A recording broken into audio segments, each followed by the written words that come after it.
सीखेंगे essay writing कि हम निबंध कैसे लिखते हैं।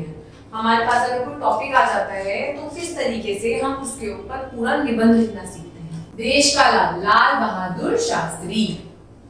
लाल बहादुर शास्त्री हमारे देश के महानतम नेताओं में गिने जाते हैं। वे हमारे देश के दूसरे प्रधानमंत्री थे। हमने क्या करा, लाल बहादुर शास्त्री के बारे में थोड़ी सी सूचना दी। फिर हमने बताया लाल बहादुर शास्त्री का जन्म 2 अक्टूबर 1904 को हुआ था। उनका परिवार बहुत साधारण था। उनके पिता का नाम शारदा प्रसाद श्रीवास्तव और माता का नाम रामदुलारी देवी था। शारदा प्रसाद श्रीवास्तव शिक्षक थे।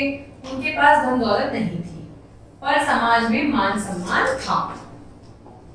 तो हमने किस तरीके से उनके परिवार के बारे में बताया।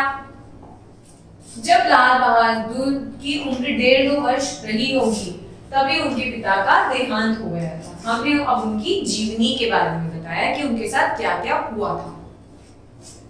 इससे पूरे परिवार पर मानो बिजली गिर पड़ी थी। फिर भी उनकी माता ने बड़ी हिम्मत से काम लिया और होनहार पुत्र का मुंह देखकर कष्ट सहन करती रही। प्रारंभिक शिक्षा पूरी करने के बाद लाल बहादुर ने वाराणसी हरिश्चंद्र कॉलेज में प्रवेश लिया था। जब वे हाई स्कूल में पढ़ रहे थे तभी उन्हें महात्मा गांधी का भाषण सुनने का अवसर मिला था। हमने आप उनकी जीवनी के बारे में बताया है कि देहांत हो गया था पिता का, फिर उनकी माता ने किस तरीके से पाला, किस तरीके से उन्होंने अपनी पढ़ाई को पूरा करा। गांधी जी की बातों का उन पर गहरा प्रभाव पड़ा। गांधी जी का सादा जीवन और देश प्रेम देखकर वे मुग्ध हो गए। उनके मन में भी देश सेवा की लगन पैदा हो गई थी गांधी जी की भाषण को सुनकर। जब गांधी जी ने अंग्रेजों के विरुद्ध असहयोग आंदोलन शुरू किया था तो स्कूल कॉलेजों के छात्र पढ़ाई लिखाई छोड़कर उनके पीछे चल पड़े थे। बहुत से लोगों ने सरकारी नौकरियां भी छोड़ दी थी। लाल बहादुर भी पढ़ाई छोड़कर आंदोलन में कूद पड़े थे। जब आंदोलन समाप्त हुआ तो लाल बहादुर ने काशी विद्यापीठ में प्रवेश ले लिया। वहां से उन्होंने शास्त्री की परीक्षा उत्तीर्ण की। इसके बाद वे लाल बहादुर शास्त्री कहलाने लगे। अब हमने क्या बताया कि उन्हें लाल बहादुर शास्त्री की उपाधि कैसे मिली। शास्त्री जी का विवाह ललिता देवी के साथ हुआ। अपने विवाह में उन्होंने केवल 2 चीजें स्वीकार की, एक चरखा और दूसरा थान खादी का कपड़ा। मतलब हमने ये बताया है कि इसके अंदर कि जब उनका विवाह हुआ था तो उन्होंने दहेज नहीं लिया था, सिर्फ 2 चीजों को एक्सेप्ट किया था। आगे चलकर उनका पूरा समय देश की सेवा में बीतने लगा। आजादी के आंदोलन में वे कई बार जेल भी गए। जब देश आजाद हुआ तो अपनी सरकार बनी। लाल बहादुर शास्त्री ने देश में अनेक महत्वपूर्ण पदों पर कार्य किया था। जब वे केंद्र में रेल मंत्री थे तो एक रेल दुर्घटना हो गई जिसमें अनेक लोगों की जान चली थी। इस बात से शास्त्री जी को बहुत धक्का लगा और उनको अपना जिम्मेदार मानते हुए उन्होंने अपने पद से क्या दे दिया था, त्याग दे दिया था। जवाहरलाल नेहरू के बाद वे भारत के प्रधानमंत्री बने। उस समय हमारा देश अनाज के संकट से जूझ रहा था। अब हमने बताया है कि वो प्रधानमंत्री कब बने थे। शास्त्री जी ने बड़ी सूझबूझ से इस संकट का सामना किया और देश का स्वाभिमान की रक्षा की। उसी समय पाकिस्तान ने हमारे देश पर आक्रमण कर दिया। भारत ने इस आक्रमण का करारा जवाब दिया था। बाद में रूस की कोशिशों से भारत में और पाकिस्तान के बीच तशातंत्र में समझौता हुआ। वहीं उसी रात को हृदय गति रुक जाने के कारण उनका निधन हो गया था।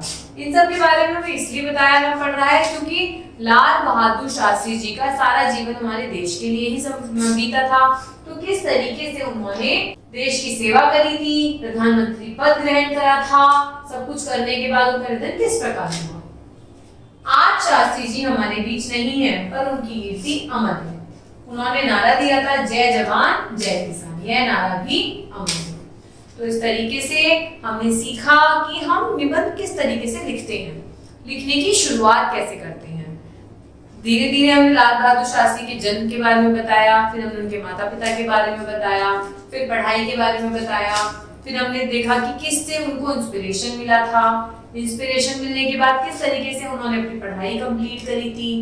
देश के लिए उन्होंने क्या क्या किया था, प्रधानमंत्री कब बने थे, किस कारण उनका निधन हो गया था और उनका क्या नारा है। तो इस तरीके से हम क्या कर सकते हैं, पूरा का पूरा निबंध लिख सकते हैं। अब नेक्स्ट निबंध पढ़ेंगे हम वन महोत्सव के बारे में। वन महोत्सव हर वर्ष बरसात के मौसम में मनाया जाता है। सबसे पहले हमने बताया कि वन महोत्सव कब मनाया जाता है। यह एक राष्ट्रीय कार्यक्रम है जो वृक्षारोपण में कार्य में सबकी मदद लेने में प्रतिवर्ष मनाया जाता है। वास्तव में वन हमारे लिए बहुत लाभदायक होते हैं। वनों से हमें फल फूल, इमारती लकड़ी, ईंधन, जड़ी बूटियां आदि मिलती हैं। छोटी सी दिया सलाई से लेकर बड़े बड़े सामान लकड़ी से बनते हैं। मकानों के दरवाजे, खिड़कियां, मेज, कुर्सी, सोफे, दीवान, पलंग आदि बनने में लकड़ी का बहुत उपयोग होता है।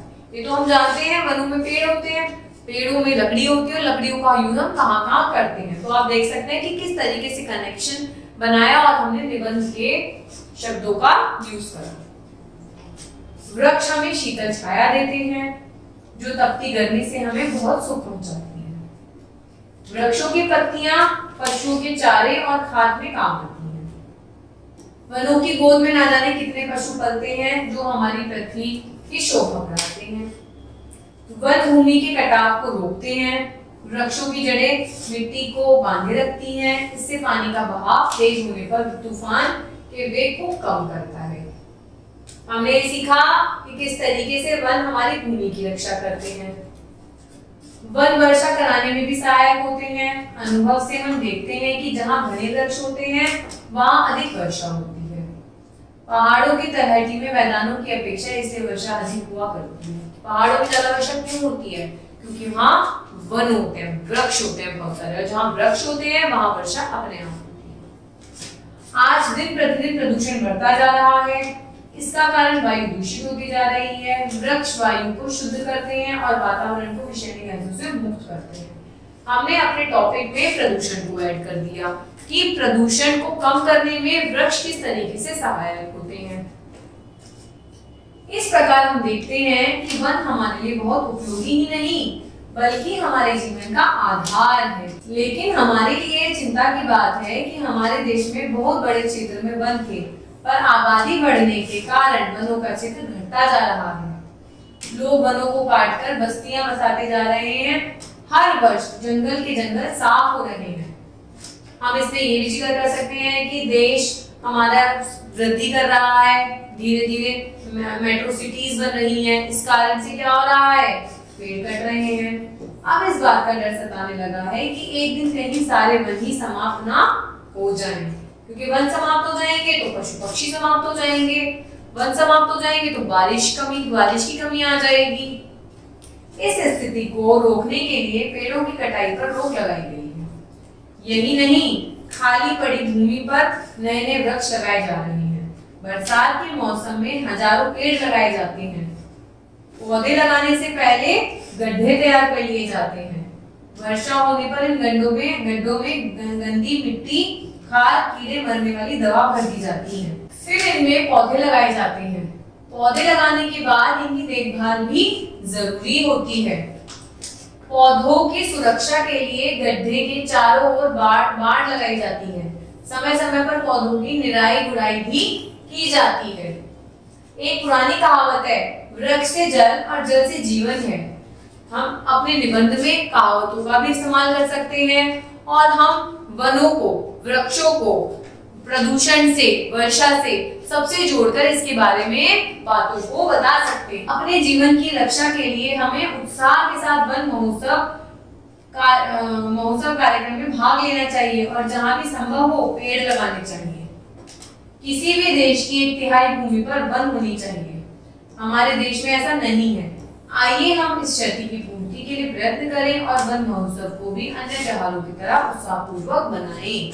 तो हमें निबंध में कैसे करना है? निबंध में हमें वनों की पहले अच्छाई बतानी है कि वनों से हमें क्या क्या मिलता है, क्या क्या हमें महत्वपूर्ण चीजें प्राप्त होती हैं, किस तरीके से वन प्रदूषण को कम करते हैं, हमें फल प्रदान करते हैं, पशु पक्षियों को सहायता करते हैं, वृक्षों को किस तरीके से अब कटाई की जा रही है। तो इस तरीके से हमें जितनी भी जानकारी होती है निबंध के अंदर हमें उसे सिस्टमैटिक तरीके से लगाकर बताना होता है और लिखना होता है। धन्यवाद।